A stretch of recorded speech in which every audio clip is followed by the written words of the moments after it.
Kayıttayım.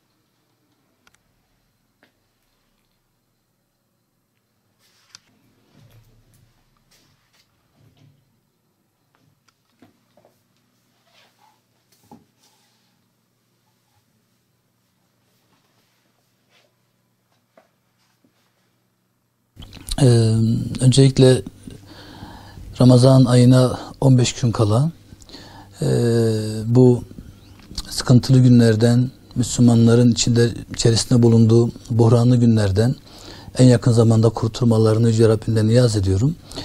Bu kandillerin de bu gece idrak edeceğimiz Berat kandilinin de bu yolda bir vesile olmasını Yüce Rabbimden niyaz ediyorum. Berat en temel manada kurtuluş demektir. Arınmak demektir.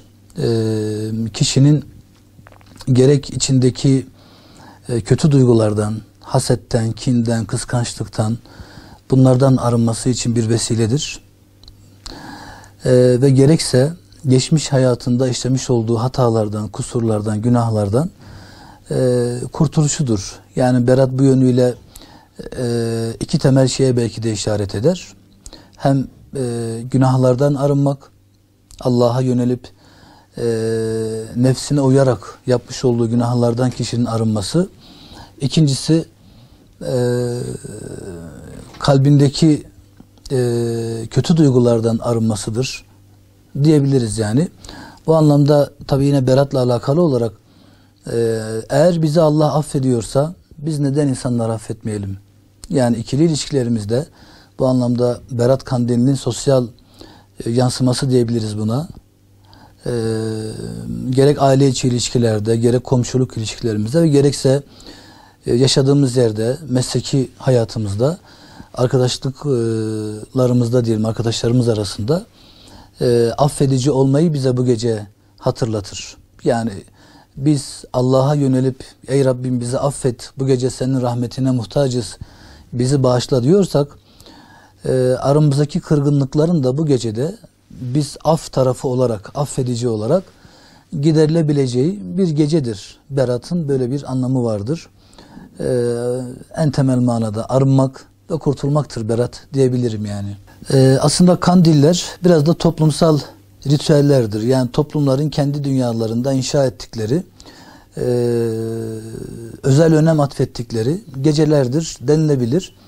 Evet, yani biz eğer Kur'an'dan bir ayet bulacaksak, arayacaksak Duhan suresinin 3. ayetini belki buna bir gerekçe olarak getirebiliriz. Yani Kur'an-ı Kerim'in indirildiği mübarek bir gecedir diye ifade etti ayette. Hani bu geceye mi işaret eder o? Ya aslında Kadir Gecesi'nin olduğunu daha çok kabul ediyoruz. Kur'an-ı Kerim'in indiği gece Kadir Gecesi. Fakat bu gece aslında Peygamber Efendimizin bir hadislerine dayanır diyebilirim. Yani Peygamber Efendimizin Şaban ayının 15. gecesi geldiği zaman o gecenin gündüzünü oruçlu, gecesini ibadetle geçirin, dua ile geçirin diye tavsiyelerini bizler görüyoruz. Geleneğimizde de bundan dolayı bu geceye Şaban ayının 15. gecesine özel bir önem atfedilmiştir. Cenab-ı Allah bu gece adeta kullarının kendisinden rahmet dilemesini, af dilemesini, rızık dilemesini ve kendilerini bekleyen gelecek ömürlerinde iyi bir hayat dilemelerini istemektedir. Yani hepimizin hani çeşitli dönemlerde hastaneye gideriz, kendimizi yenileriz. İşte maddi manevi hayatımızda bir takım işte bazı böyle dönüm noktalarımız vardır. Aslında yıl içerisinde kandil gecelerinde böyle bir fonksiyonu vardır. Yani kendimizi güncellediğimiz, yenilediğimiz, iç dünyamıza yolculuk yaptığımız, kendi kendimizle baş başa kaldığımız, tefekkür ederek benim ne hatam var, ne kusurum var ve bu yönde bizi bekleyen çok önemli bir zaman dilimi olarak sizin de işaret ettiğiniz gibi Ramazan ayının hemen öncesinde bu gece bize bir fırsat sunar. Artık 2 hafta kaldı. Bir kendine dön. Hatalarını gözden geçir ve Rabbinden bir rahmet, bir mağfiret dilen. Çünkü bu gece rahmet kapıları açıldı. Kişinin bildiği bir şekilde Kur'an-ı Kerim okuması, bu Kur'an-ı Kerim hem ibadet hem de tefekkür niyetiyle okuması. Yani Kur'an-ı Kerim okunmasıyla ibadet edilen fakat aslında tefekkür edilerek, düşünülerek yaşanılan bir kitaptır. Bu gece de kişi mümkünse mesela gündüzün oruçlu geçirsin. Hadi bugün bu akşam kandil gecesi. Eğer bugün değilse yarın oruçlu geçirsin.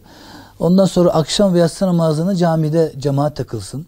Bu gecelerde toplumsallaşmak da mühimdir. Yani toplumla beraber olmak, selamlaşmak ki bizim geleneğimizde Osmanlı'dan gelen bir hani işte kandil simidi, kandil lokması değil mi? İkramda bulunmak, komşulara ikramda bulunmak bu anlamda. Akşam ve yatsı namazlarının arasında işte belki Kur'an-ı Kerim okumak, Yasin-i Şerif okumak, Allah'tan rızık dilemek, af dilemek ve bir de sağlık dilemek. Hastaların ya da yani hepimizin şifaya ihtiyacı var. Bu niyetlerle yani rızık, şifa ve bir de günahların affını, özellikle bu 3 noktada Peygamberimizin hadis-i şerifine dayalı olarak bunu söylüyorum. Sonra yatsı namazını cemaatle beraber kılıp caminin o manevi ikliminden istifade edip yatsıdan sonra gelip evinde yine bu geceyi bir vesile kılarak uzun süredir görüşmediği akrabalarını telefonla arayabilir, hatır sorabilir. Ben acizane bu gecelerde soğuk böyle kandil mesajları yerine insanların birbirlerine daha sıcak bir biçimde gönderdikleri mesajlar ya da telefonlaşmaların çok daha kıymetli olduğuna inanırım. Bu işin sosyal boyutudur. Bir de kişinin kendi iç dünyasına yönelerek mesela bu gece yatsıdan sonra saat 10-11 artık işte çocukların uykuya çekildiği vakitte kendimize baş başa kalarak, elimize bir tesbih alarak, tefekkür ederek o manevi fırsatı yakalamak, kendi kendimize baş başa kalmak, belki bir gözyaşı dökmek ve böylece bir yenilenmeyi sağlamak. Yani çünkü hayat çok zor. Sabah kalkıyoruz, işe gidiyoruz, sürekli bir biçimde koşturmacayla çocuklarımızın sorunları vesaire. Bunların hepsinden soyutlanıp kendi iç dünyamızla baş başa kalmak ve Allah'a bütün samimiyetimizle yakarmak, el açmak, dua etmek.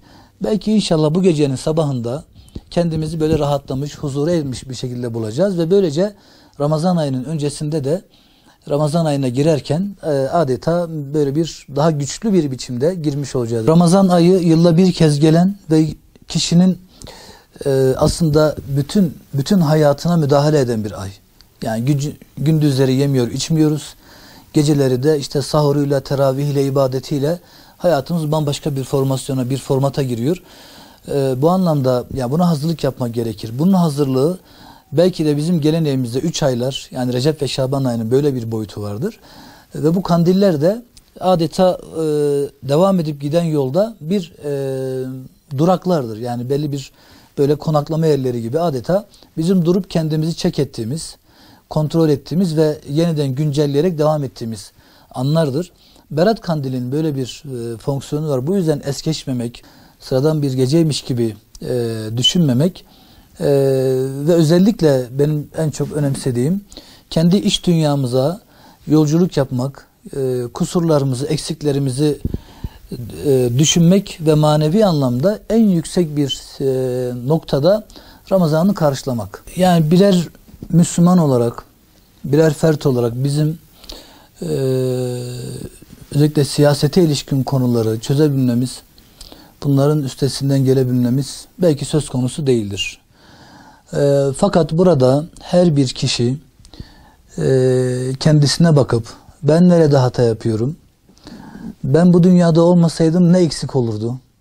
Benim akrabalarım, ailem, komşularım içerisinde ben olmasaydım acaba bir eksilen bir şey olur muydu? Ya da benim varlığım bulunduğum ortama zarar veriyor mu? Benim varlığımdan rahatsız olan insanlar var mı? Bu soruları sorup önce kendimize düşen arınmayı sağlamamız, beratı sağlamamız gerekir. Yani burada her insanın kendi temsil ettiği makam her neyse o makamın gereklilerini yerine getirme adına bu gece bir iç muhasebe gecesidir. Yani evet, yani doğuda Kudüs'ten, işte batıda Uzak Doğu'da efendim Arıkan, değil mi? İşte Uygur Türkleri, aşağıda yani coğrafyamızın işte güneyinde Irak, Suriye, baktığımızda dört bir yanımızda Müslümanların sıkıntı içerisinde olduğunu görüyoruz. Bu yani burada bize düşen iki temel nokta belki de şu anda benim zihnimde olan şey. Birisi fiilen bizim kendi çevremizde başlattığımız bir iyi insan olma tutkusu, heyecanı. Bu gece böyle bir niyet ortaya koyabiliriz. Dargınlık varsa bunu giderebiliriz. Yani kendi ailesinde kardeşiyle, annesiyle, babasıyla, akrabasıyla dargın olan bir insanın İslam aleminin sorunlarıyla ne alaka? Yani nasıl bir çözüm üretebilir ki? Önce kendi dünyasına bakması gerekir. Burada bize düşen birinci nokta bu. İkincisi de duadır. Yani dua etmektir. Yani Müslümanlar dua etmenin ehemmiyetini bilirler. Hiçbir zaman bunu küçümsememek gerekir. Yani bütün bu olup bitenler halen bizim dualarımıza rağmen olup bitiyor. Öyleyse dualar neredeyse anlamsızlaştı dememek lazım. Belki de bunun daha beteri bizim dualarımız vesilesiyle engelleniyor. Bunu kim garanti edebilir, değil mi? Belki de bunun daha kötüsü olacak. Biz Müslümanların içinde bulunduğu belki iç çatışmalar, tembellikler vesaire aslında daha kötü bir sonuca gebe iken bizim dualarımız, mağdurların, mazlumların, kadınların, yaşlıların, çocukların duaları, mübarek gecelerde, mübarek zamanlardaki dualar belki de bunun daha kötüye gitmesine engel olmaktadır. Bunu bilemeyiz. Bunun için bütün bir inançla dua etmek, Cenab-ı Allah'a yakarmak ve bu dua noktasında da bize bir şey düşüyorsa bu yolda hazır olduğumuzu beyan etmek gerekir. Bu gecede bunları tefekkür edip ben eğer kendime bir faydam yoksa, çevreme bir faydam yoksa İslam alemine benim nasıl faydam olacak diyerek varsa eksiklerin, hataların, kusurların temizlendiği bir gece olmalıdır diyorum. Yani bu anlamda inşallah bir faydası olacaksa, ki olacağından eminim Allah'ın izniyle, bu gece böyle bir niyet ortaya konulabilir. Böyle bir en azından içimizde böyle bir duygu belirleyebilir. Bunun adını koyabiliriz ve bu anlamda geçmişte belki mesela falancayla filancayla benim çok iyi bir dostluğum, bir Müslümana yakışır ilişkim yoktu ama bundan sonra inşallah bu artık böyle olacak, daha güzel olacak diye karar verdiğimizde inşallah bu gece bizim adımıza faydalı bir iz bırakıp gidecektir.